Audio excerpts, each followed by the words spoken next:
I love this chapter. The truth hurts, right? The truth hurts. It really does when you're honest with yourself. Couple of things I wanted to point out, guys. How many of you are listening to this book on Audible?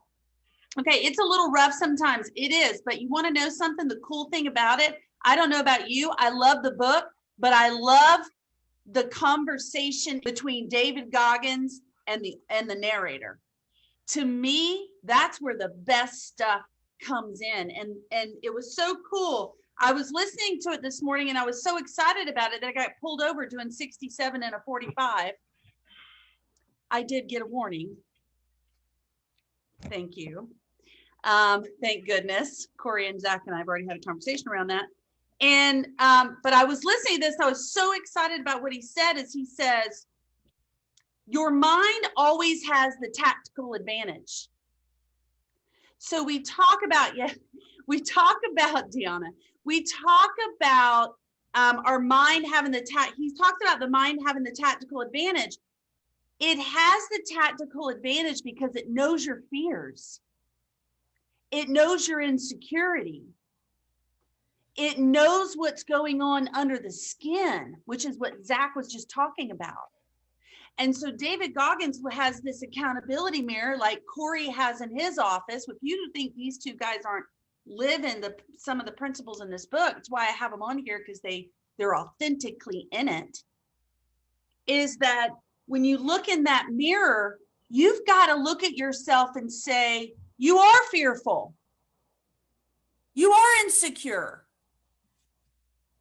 But here's what you're going to do about it. And here's how you're going to change it.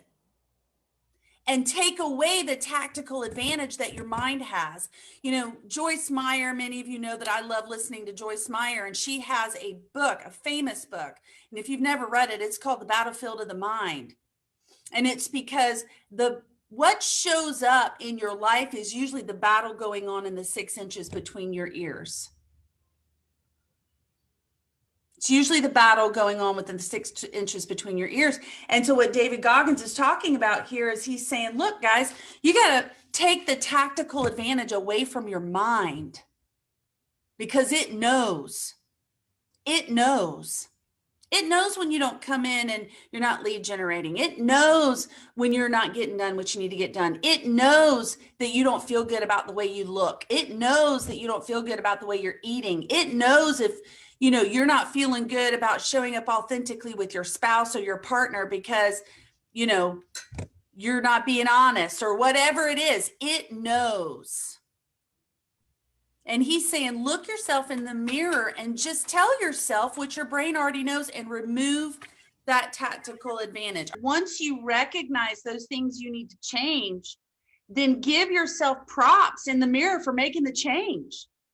You are awesome, man. You went out there and you crushed it. You did it. Do it again tomorrow. And I love that you said that, Zach, because there's two ways. The accountability mirror is holding you accountable for what you need to change. And then, man, giving yourself the credit for when you change it. The second challenge is actually, so I love it that Jennifer Gomez did the first challenge and the second challenge, and Amanda Fending also did. So the second challenge is to create an accountability mirror, which we just saw Corey's, which is basically a mirror decked out in Post-its. David Goggins challenges you to write all of your insecurities, dreams, and goals on Post-its and stick them on your mirror. This is a way to lay everything out on the table and be self-aware and hold yourself accountable to achieve self-improvement. I love that one. I haven't done it yet. I'm going to do it today because I want to bring my mirror actually in here in my office.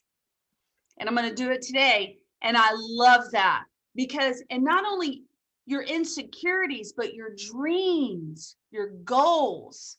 Amanda Finnick said, I did the mirror thing this morning, and the two that really stood out to me were insecure and fear. And my family and friends do not understand what and why I do what I do.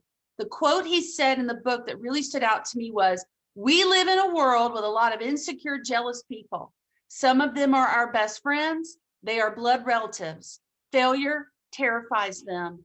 So does our success. when we allow other people and what they think and how they feel to run our lives, they're winning and we're losing.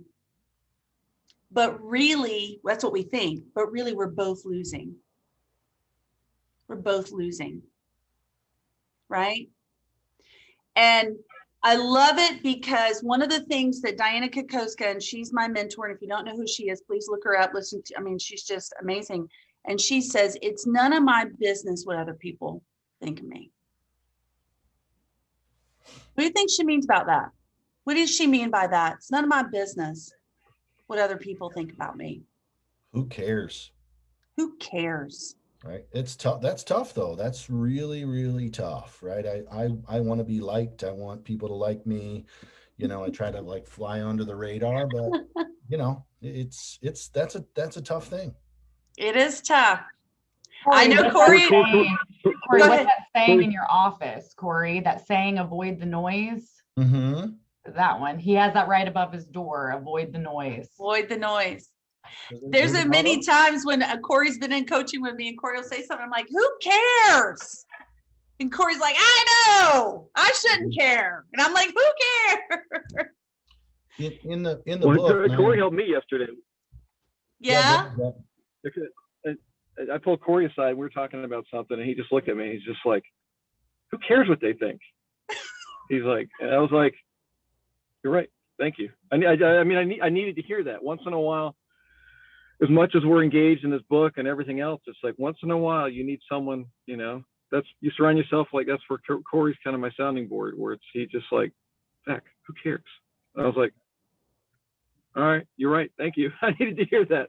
Now, if I could just take my own medicine, and I appreciate you using a PG version of True. what I really told you yesterday. True. There you go. So, hey guys, the last thing I want to leave you with is this, and then we got to jump because it's 9:01.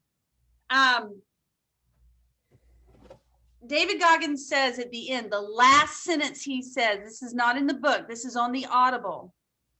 And he's talking in between chapters, and he says this, and I actually hit, when I got my ticket, it's because I was hitting the 30-second back button over and over on my Audible listening to this, because it's the last sentence before he goes to chapter 3. He says, we live in a kinder, gentler world where everybody is winning, and all we're doing is losing.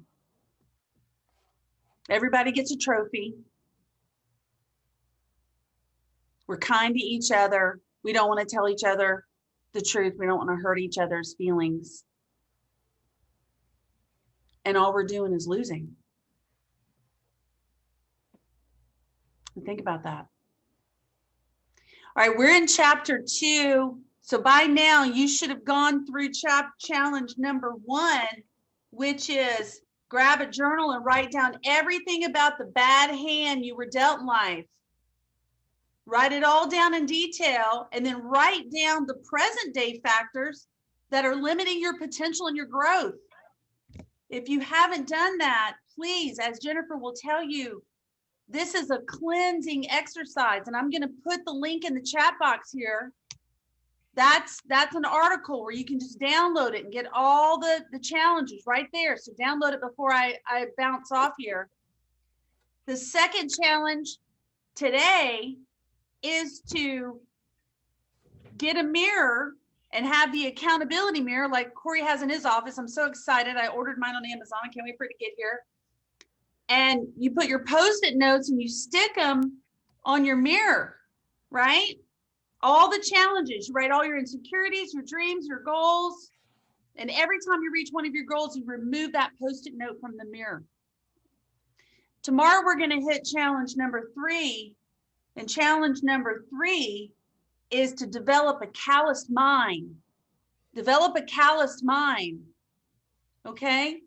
So guys, I hope this is helping you. It's helping me. You know what? I have so much freedom today. Now, just today, I'm just going to tell you, for this 8 hours, I don't care what anybody thinks of me. Tomorrow I may wake up differently, but today I don't, because I got out of a $248 ticket in 4 points. So today is a good day. Today is a good day. I love y'all. I'll see you tomorrow. Thank you, Corey and Zach. I appreciate you. Bye, guys.